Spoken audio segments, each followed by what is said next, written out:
كرة القدم فيها مفاسد كثيرة، أليس كذلك؟ منها تضييع الصلوات، فكم من متابع لكرة القدم لا يشهد صلاة الجماعة. يا فلان قم صلي، قال اليوم الدوري الأسباني، ويا فلان قم صلي اليوم فريق برشلونة فريق كذا. يضيع صلاة الجماعة التي تركها علامة على النفاق. ماذا قال عبد الله بن مسعود؟ ولقد رأيتنا ما يتخلف عنها إلا منافق معلوم النفاق. ولقد كان يؤتى بالرجل يهادى بين الرجلين حتى يقام في الصف.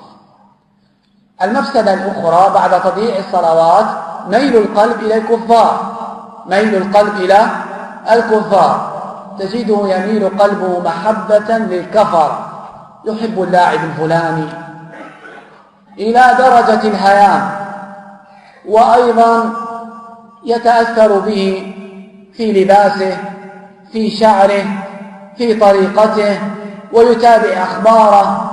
هذا كله من ضعف الولاء والبراء. لا تجد قوما يؤمنون بالله واليوم الآخر يؤدون من حاد الله ورسوله. يا أيها الذين آمنوا لا تتخذوا عدوي وعدوكم أولياء تلقون إليهم بالمودة. أمر آخر كشف العورة، فلاعبو كرة القدم يلبسون ألبسة تكشف الفخذ، والفخذ عورة، فضياع في الأعمار وضياع في الأخلاق وذهاب للولاء والبراء أو ضعف للولاء والبراء، مفاسد عظيمة. ثم أنت ماذا تستفيد من متابعة كرة القدم؟ ماذا تستفيد؟ يلعبون ويربحون الأموال، وأنت ترجع بماذا؟ بخفي حنين، بل حتى خفي حنين ما ترجع بهما، مفلس. وينتهي الدوري هذا فإذا متورط في الدوري الذي بعده. يا عبد الله اتق الله في وقتك، اتق الله في عمرك. قال النبي صلى الله عليه وسلم: لن تزولا قدما عبد يوم القيامة حتى يسأل عن كم؟ عن 4: عمره فيما أفنى، وشبابه فيما أبلى، وماله من أين اكتسبه، وفيما أنفقه، وعن علمه ماذا عمل به.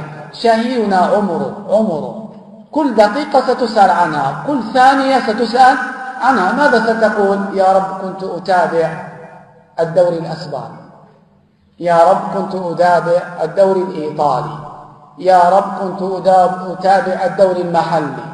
وهكذا حياتك كلها متابعة للدوريات الكرة. لاعبو الكرة نصارى يا عبد الله، اتق الله.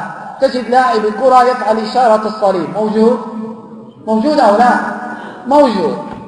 إشارة الصليب. أحمد بن حنبل الإمام المبجل قال: إنني لا أستطيع أن أنظر بعيني إلى نصراني، لا أستطيع أن أنظر بعيني إلى من يقول إن الله ثالث ثلاثة، إن المسيح ثالث ثلاثة. لا أستطيع أن أنظر. انظر إلى قوة الإيمان وأنت تصفق وفرحان مسرور. هل تعلم يا من تتابع كرة القدم إنك لا تساوي عند لاعبي كرة القدم هؤلاء نعال؟ صح يا إخوة أو مبالغة؟ أنت مسلم، لا تساوي عند هؤلاء النصارى نعالا، لا تساوي. تابع إذا شئت بعد هذا أن تتابع، تابع. أنت لا تساوي نعالا عند هؤلاء اللاعبين. إذا قالوا له الإسلام قال: إيش الإسلام؟ هذه الأمة المتخلفة، هذا المجتمع المتخلف، هؤلاء رعاة الإبل، هؤلاء. أنت لا تساوي شيئا.